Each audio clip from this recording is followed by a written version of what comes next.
اسلام آباد high court نے Rawal dam کے کنارے پاکستان بحریہ کی جانب سے تعمیر کیے جانے والے نیوی سیلنگ کلب کو غیر قانونی قرار دیتے ہوئے اسے 3 ہفتوں میں منہدم کرنے اور بحریہ کے سابق سربراہ ایڈمرل ظفر محمود عباسی سمیت ملوث افسران کے خلاف فوجداری کارروائی کا حکم دیا ہے۔ یہی نہیں، عدالت نے اپنے تحریری حکم نامے میں تحریر کیا ہے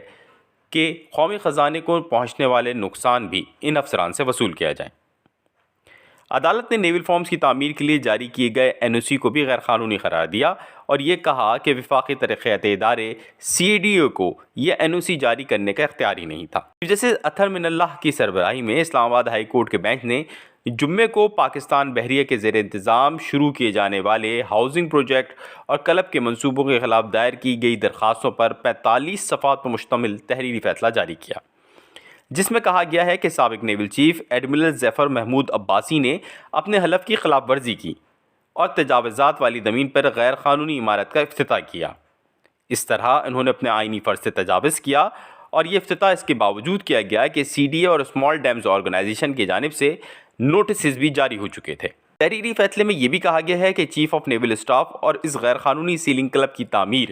اور اس کے افتتاح میں ملوث دیگر افسران فوجداری کارروائی کے مستحق ہیں۔ حکام اس بات کو یقینی بنائیں کہ ذمہ داران کے خلاف فوجداری کارروائی فوری طور پہ شروع کی جائیں۔ تحریری فیصلے میں یہ بھی کہا گیا ہے کہ وفاقی حکومت ایڈمرل ظفر محمود عباسی کے خلاف آرڈیننس 1961 کے تحت مس کنڈکٹ کی کارروائی شروع کرے۔ فیصلے میں کہا گیا ہے کہ نیول سیلنگ کلب کی غیر قانونی عمارت کو 3 ہفتے کے اندر گرا کر عمل درآمد رپورٹ عدالت میں جمع کرائی جائے۔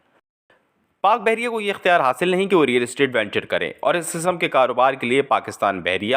یا کسی بھی ریاستی ادارے کا نام استعمال نہیں کیا جا سکتا ہے۔ آئین میں مسلح افواج کا مینڈیٹ واضح طور پر متعین کیا گیا ہے اور اس مینڈیٹ کے تحت پاکستان نیوی کے پاس ریئل اسٹیٹ کے کسی بھی منصوبے میں براہ راست یا بالواسطہ طور پر شامل ہونے کا کوئی اختیار نہیں۔ چنانچہ پاکستان نیوی کی جانب سے نیول فارمز کا منصوبہ شروع کرنا ان کے دائرہ اختیار سے تجاوز اور غیر قانونی تھا۔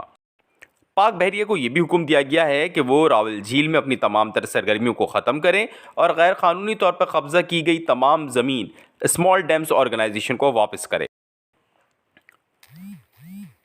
آڈیٹر جنرل آف پاکستان کو ہدایت کی گئی ہے کہ وہ سیلنگ کلب اور نیوی فارمز کا فورنسک آڈٹ کرے تاکہ قومی خزانے کو پہنچنے والے نقصان کا تخمینہ بھی لگایا جا سکے اور غیر قانونی عمل کے ذریعے خزانے کو پہنچنے والے تمام تر نقصان کی وصولی ان افسران سے کی جائیں جو کہ اس غیر قانونی عمل میں ملوث پائے گئے ہیں۔ تحریری فیصلے میں یہ بھی ہدایت کی گئی ہے کہ وہ درخواست گزار جنہوں نے یہ درخواست دائر کی گئی تھی ان خاتون کو اور ان کے شوہر کو مکمل سیکیورٹی حکام فراہم کریں گے۔ یاد رہے کہ chief justice of Pakistan justice Gulzar Ahmed بھی اپنے ریمارکس میں بارہا کہہ چکے ہیں کہ ریاستی اداروں کو ریئل اسٹیٹ کا کام کرنے یا رہائشی اسکیمیں بنانے کا اختیار نہیں ہے